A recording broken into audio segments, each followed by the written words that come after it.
So today is called Shabbat Hagadol, the Great Shabbat, and it is one of the special Shabbatot that happened before Passover.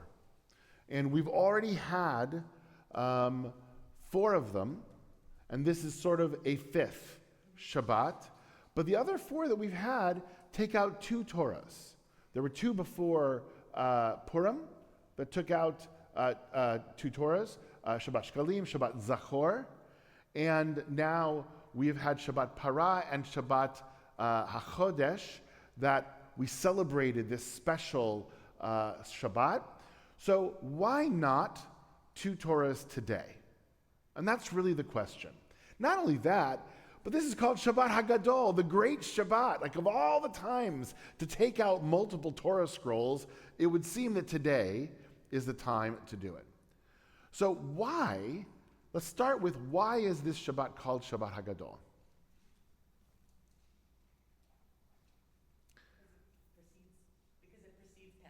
Because it precedes Pesach. It's a big deal.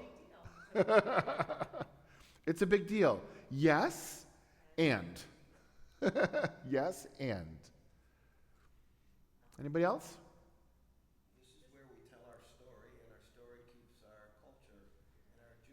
I like the drash, Neil. This is where we tell our story. Our story is so important to us. It's us, and therefore it's a big deal, right? It's a big deal.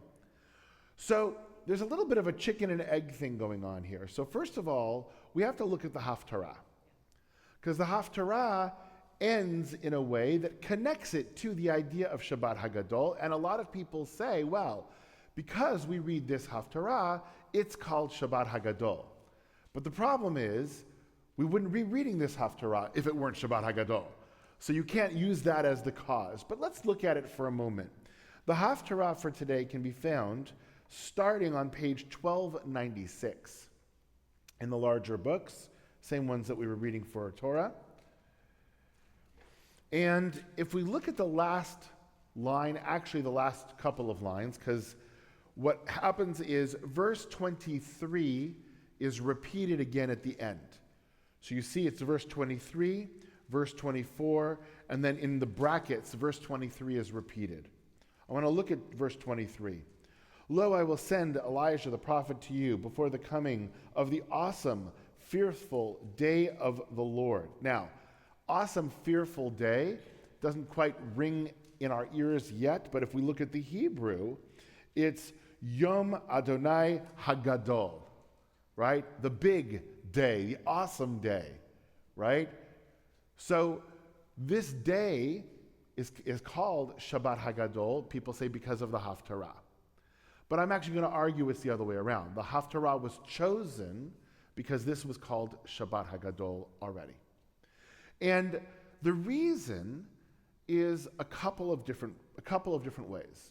Some of the more modern explanations that we see are this, and I mentioned this last night for a number of you who were here with us last night, that this was the Shabbat where the rabbi would give one of the longest sermons possible, right? Not on Rosh Hashanah and Yom Kippur, but on Shabbat Shuvah, the Shabbat in between Rosh Hashanah and Yom Kippur, and on this Shabbat. And we would talk about all of the details of the preparations for Pesach to make sure that everybody is ready.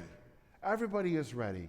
So it would be talking about the rules and the customs and all of those sorts of things. Now, this year it's a problem because normally if Shabbat is maybe 3 or 4 days before Passover, fine, you can all go home and do everything that I've now told you to do, but there's not a lot of time because it's Shabbat and Pesach starts tonight. But that's one of the reasons, right? It's called Shabbat Hagadol because of that. And we actually have a source. Hang on a second. I will find that particular source. I was just looking at them before. All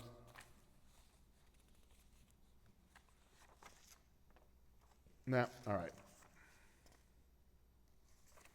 I can't find that source right now. Oh, here it is. I found another reason for the name Shabbat Hagadol offered in the book called Shibolet HaLeket, which explains that on the Shabbat before Passover, the Jewish people are wont to stay late in the synagogue on Saturday morning, studying the laws of Passover and discussing the miracles and wonders that God did for our ancestors. And based on this long day in the synagogue, it appeared, we call it Shabbat Hagadol. So it's not just the sermon, but afterwards, apparently, everybody would stay, they would talk. I don't recommend that today. We don't have a lunch. It's just macaroons because we're kosher LePesach. So it's a little bit different in the way that we do it now. So that's one reason. But Shulchan Aruch brings a different reason. Shulchan Aruch says the Shabbat before Pesach is called Shabbat Hagadol because of the miracle that was performed on that day. What miracle was performed before Pesach? Sacrifice? It's not a miracle. It's not a miracle. Yeah. So the Mishnah Berurah goes on and says, in the year when we left Egypt, the 10th of Nisan was a Saturday. And on that day, actually the night before, every Israelite took a lamb and put the blood on the doorposts. And it is said, in the 10th day of the month, they shall take to them every man a lamb according to their father's household. When the Egyptians saw this, they asked, "What are you doing?" And they responded, "We are doing this to honor God." Because that took place on the 10th of Nisan, which happened to be on Shabbat, it was established from then on that the Shabbat before Pesach would be called Shabbat Hagadol. So that's the Shulchan Aruch's answer to that. But the problem is, why would we do it on Shabbat, and why not just say, okay, then the 10th of Nisan? Right? If the 10th of Nisan is the day that it happened, then let's just say on the 10th of Nisan, that should be a celebration of that moment. Why do we put it on Shabbat where this Shabbat today, this is not the 10th of Nisan, right? This is the 14th of Nisan. So we're 4 days late. And the last source that I want to bring, the Aruch HaShulchan, which is a much later source, says as follows. Lest you say, if the above is true, why observe it on Shabbat rather than the 10th of Nisan? The answer is that the 10th of Nisan is also a day that commemorates something else. Anybody know? I would give lots of bonus points if you happen to know what the 10th of Nisan commemorates. According to the rabbis, the 10th of Nisan commemorates the death of Miriam. Miriam died on the 10th of Nisan. And so, they said, it was not desirable to make the commemoration dependent on the calendar on a date that would be the anniversary of her death. So therefore, they said, well, since it happened to be on Shabbat, we'll celebrate on Shabbat. It also makes it easier because we read the Torah, we read Haftorah, and that's why Shabbat Hagadol became Shabbat Hagadol. And the reason I'm bringing this to you, and this is a lead-in into Pesach, I think it's a perfect exemplar of who we are as Jews. Because, yes, we tend to get very specific when it comes to our rituals, right? We tend to get very specific when it comes to our rituals, especially around Pesach, right? We can get very, very specific and start to spend all of our time worrying about whether or not we got every little last bit of chametz out with our toothbrush in the corners, right? We can do that. But at a certain point in time, and this goes back, Neil, I think to what you were saying, which is why I liked it. The point of all of this is to tell this story and to make sure that we understand not what we're doing, but why we're doing it.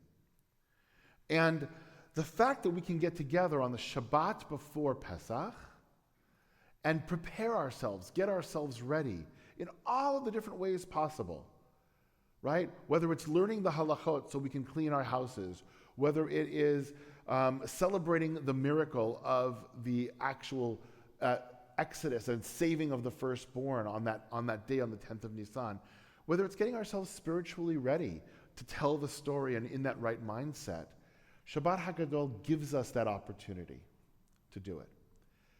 But because of that, and because it's not on the same level as some of these other Shabbatot, it's why we don't have a special Torah maftir, and that's why we don't have two Torahs. So there's a long way to answer the question of why is there only one Torah? Because it's a special Shabbat, but it's not a halachically special Shabbat. It's not something that comes from the Torah, like when it says, on Shabbat Shekalim, we read about the shekel. We read about that donation.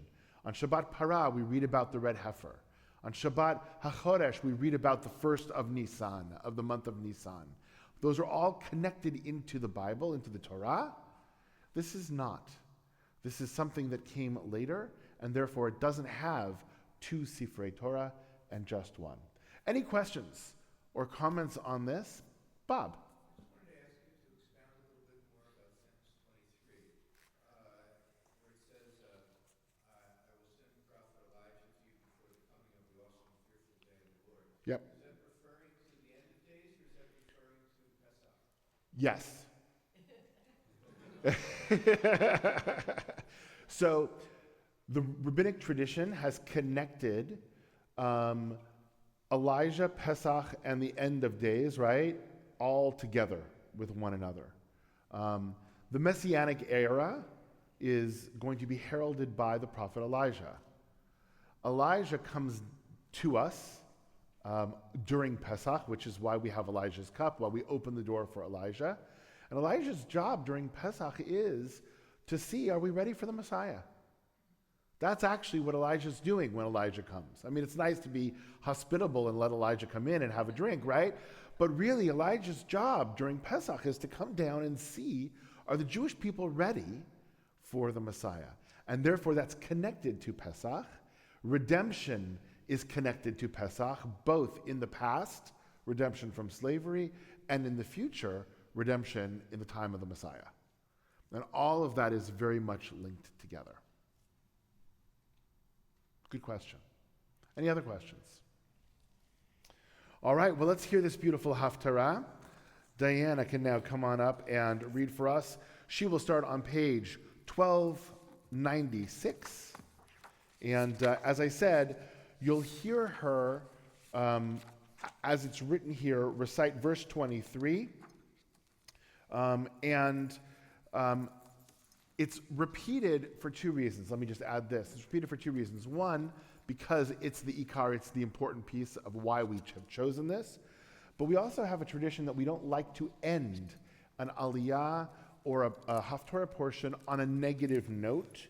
And since the last words of verse 24 are utter destruction, we don't want to end on that idea. And so we add a repeat of 23 that ends it on a positive as opposed to a negative.